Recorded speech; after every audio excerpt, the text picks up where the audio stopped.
thinking better and thinking together about life's most important issues. A place to finally meet in the middle, to think freely and reasonably about the big questions of life.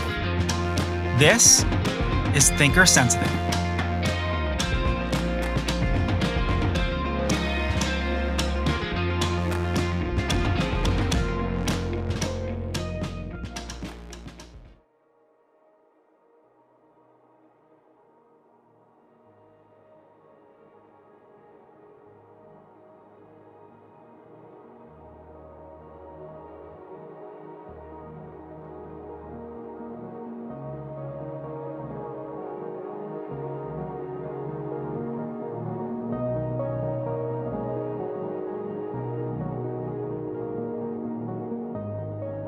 If someone were to ask me why I believe in God, I might have a difficult time answering at first.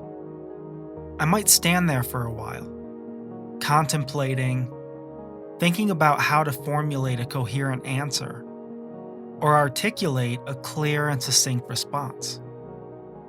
The difficulty is that I can't sum up why I believe in God in a single proposition or a simple statement. It's not because of any one thing. It's because of everything. It's because of all things. My belief is holistic, all-encompassing, and comprehensive in scope, encapsulating every aspect of my being and touching every dimension of my existence and reality. I see God everywhere, in all things, in everyone. The question of God confronts me at all times.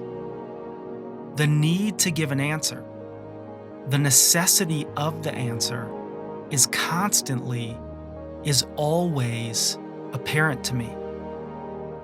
Only God makes sense of this universe, of the world that I know and experience, of its origins, its development, its self-governance, its novelty. Only God makes sense of human existence, human history, and human experience, of transcendental experience. Only God makes sense of truth and goodness. Only God makes sense of objectivity. Only God makes sense of miracles witnessed, attested to, and experienced worldwide and throughout human history. Only God makes sense of the greatest miracle of all, you. Only God makes sense of meaning and purpose, of your sense of value, your sense of identity, your sense of worth, your personality, your self-consciousness, your self-transcendence, your mind, your affections, your passions, your yearnings and strivings, your freedom, your conscience, your sense of oughtness, and your moral agency. Only God makes sense of beauty, of awe and wonder, of inspiration, of the poetic, of the chills that fall over you when you look out at the stars on a clear night, or the goosebumps that appear on your skin when you stare at the ocean and think about how far it stretches, and imagine how deep it goes. Only one answer to this question makes sense of the novelty and transcendence of unconditional love, of true self-giving, of that unexpected feeling, that blissful warmth that fills your soul when you do something for another, placing the other above yourself.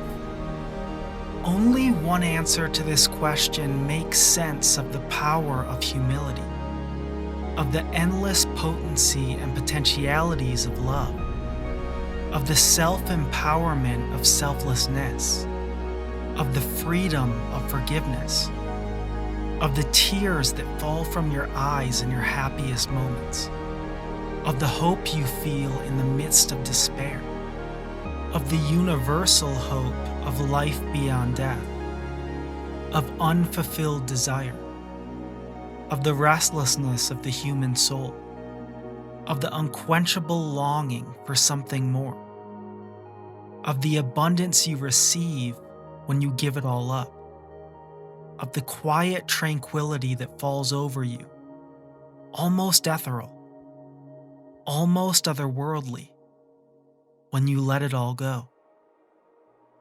I cannot not believe.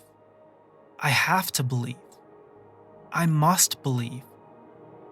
To deny the reality of God would be to deny my very existence, to reject my very being, my very history, my very experience, my very essence.